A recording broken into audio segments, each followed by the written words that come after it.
Here's the brutal truth. If you buy any of these cameras in 2026, you're literally throwing money away. Not because they're bad, but because their replacements are about to make them obsolete overnight. And if you think I'm exaggerating, stick around, because the camera industry is moving faster than ever, and what seems like a deal today could be your biggest regret tomorrow. If this sounds like something you need to hear, smash that like button and subscribe, because we're about to save you some serious cash. Let me paint you a picture. You've been eyeing that Sony A7 IV for months. Maybe it's the Canon R6 Mark II. Heck, maybe you're even considering the Nikon Z6 II because it just got a fat discount. You're thinking, finally, I can afford a solid, full-frame mirrorless camera. But here's what nobody's telling you. Those discounts? They're not gifts. They're clearance sales. Camera companies don't slash prices because they love you. They do it because they need to move old inventory before the next big thing drops. And trust me, the next big thing is always coming. By 2026, we're entering what I call the upgrade danger zone. See, most mirrorless cameras follow a pretty predictable cycle, 3 to 4 years between major refreshes. And guess what? Models like the A7 IV, R6 Mark II, and Z6 II, they're all hitting that expiration date. Hard. You know what that means? Better sensors, smarter autofocus powered by AI, improved video specs, longer firmware support. Basically, everything you wish your discounted camera had, but doesn't. And here's the kicker. Once those new models launch, the value of what you just bought, it drops faster than my motivation on a Monday morning. But it gets worse. Let me break down exactly which cameras you need to avoid and why. Released in late 2021, the Sony A7 IV has been the go-to hybrid camera for photographers and videographers. It's got a 33-megapixel sensor, 10 frames per second burst shooting, and solid 4K video. On paper, it's fantastic. But here's the reality check. It's been out for over 3 years now. Sony's refresh cycle for the A7 series? Almost exactly on schedule for an A7V announcement. And the rumor is absolutely screaming about what's coming. We're talking about a potential 40-plus megapixel sensor upgrade, AI-powered subject recognition that'll blow the current system out of the water, improved in-body stabilization from 5.5 stops to potentially 7-plus stops, and 8K video recording that won't overheat your camera into a paperweight. Here's what kills me. Retailers are already discounting the A7 IV heavily. I've seen it drop from $2,500 to under $2,000. That's not generosity. That's a fire sale before the A7V makes it look dated. If you buy this now, you're getting a 3-year-old sensor, last-gen autofocus, and you'll be kicking yourself when the A7V drops with features that make your new camera feel ancient. The Canon R6 Mark II came out in late 2022, and it fixed a lot of the original R6 problems. Improved autofocus, better video specs, and no more catastrophic overheating. It's been a workhorse for Canon shooters. But Canon doesn't rest. Ever. The R6 Mark III is heavily rumored for a 2026 release, and here's what insiders are whispering. A jump to 30-plus megapixels. The Mark II only is 24. Next-generation digit processor for faster performance. Significantly improved eye-tracking autofocus that works in near darkness. And 6K video recording with no recording limits. Right now, you can find the R6 Mark II for around $2,100. 6 months from now, when the Mark III launches, that same camera will be worth $1,400 to $1,600 used. You're literally paying a $500 to $700 impatience tax by buying it now. The Nikon Z6 II came out way back in 2020. Yeah, you read that right, 2020. It's a dual card slot version of the original Z6 with some minor improvements. Decent 24-megapixel full-frame sensor, solid autofocus, good low-light performance. But here's the problem. Nikon has been killing it lately with the Z8 and Z9. And all signs point to a Z6 III that'll bring that same innovation down to the affordable level. Rumors suggest a stacked sensor for zero blackout shooting, vastly improved video capabilities, including internal RAW recording, better battery life, and a completely redesigned menu system that doesn't make you want to throw the camera out a window. The Z6 II is currently going for around $1,400 to $1,600.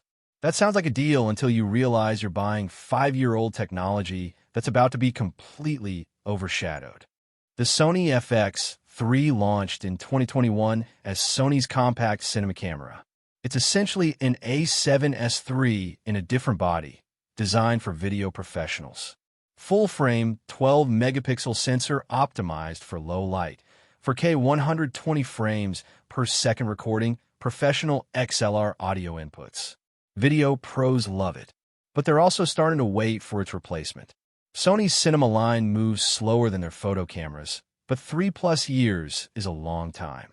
The rumored FX3 II is expected to bring improved cooling, so you can actually record for extended periods without shutdowns, higher resolution sensor options, possibly 20-24MP, better codec efficiency for smaller file sizes, and improved ergonomics based on user feedback. At $3,900, the FX3 is a serious investment. And if the FX3 II drops in mid-2026 with all these improvements, your professional purchase just became last generation's tool. The Canon R5 was revolutionary when it launched in 2020. 45-megapixel full-frame sensor, 8K video recording, 20 frames per second burst shooting. It was the hybrid camera everyone wanted, until it overheated. Constantly. Canon tried to fix it with firmware updates, but physics is physics. That 8K sensor generates heat, and the R5's body can't dissipate it fast enough. You get maybe 20 to 30 minutes of recording before the camera shut down. The R5 Mark II? It's basically confirmed for 2026, and Canon's learned their lesson.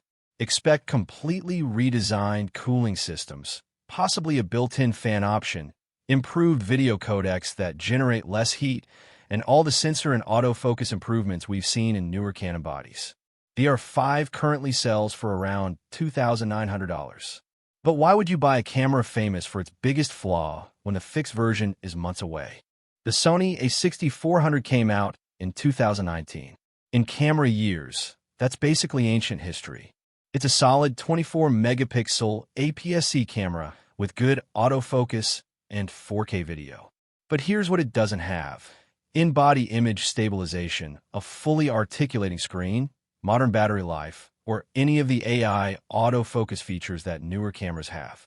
Sony's been neglecting their APS-C line, but rumors suggest a proper A6700 successor, or even an A7000, is finally coming in 2026.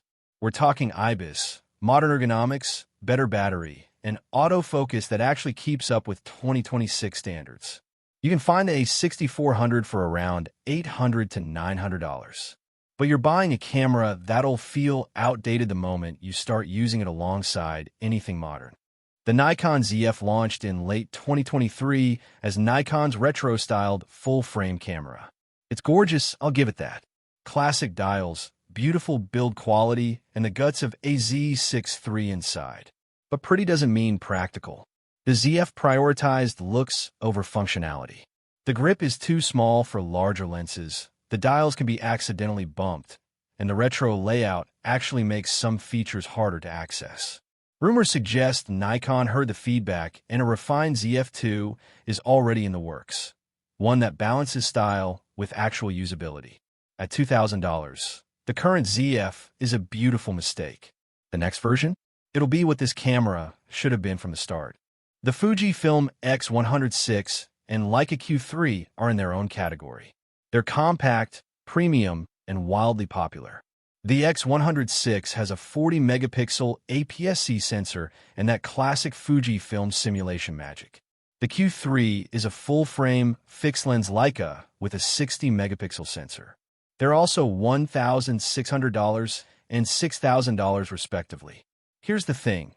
Both companies operate on slower release cycles, but both are also rumored to have successors in development. The X107 is expected to fix video limitations and add weather sealing. The Q3 successor might finally add a tilting screen and better video specs.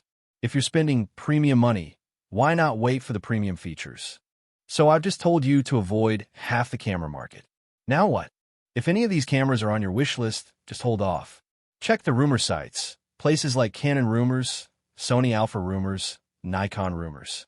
They're surprisingly accurate. Most of these replacements will hit in Q2 or Q3 of 2026. That's just a few months away. You've waited this long. What's a little longer? This is what I actually recommend. When the Sony A7 V launches, thousands of A7 IV owners will immediately list their cameras for sale.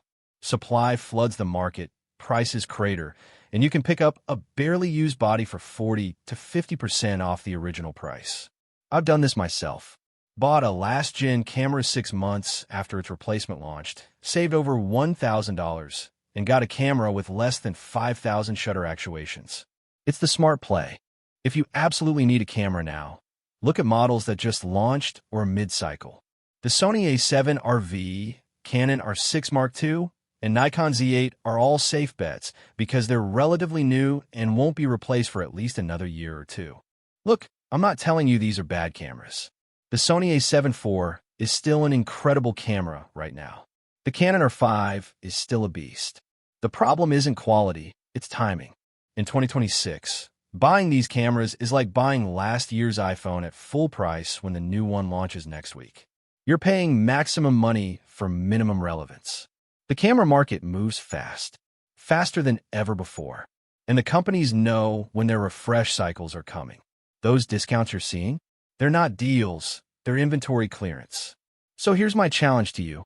Be patient, be strategic, be smart, do your research, follow the rumors, wait for the right moment.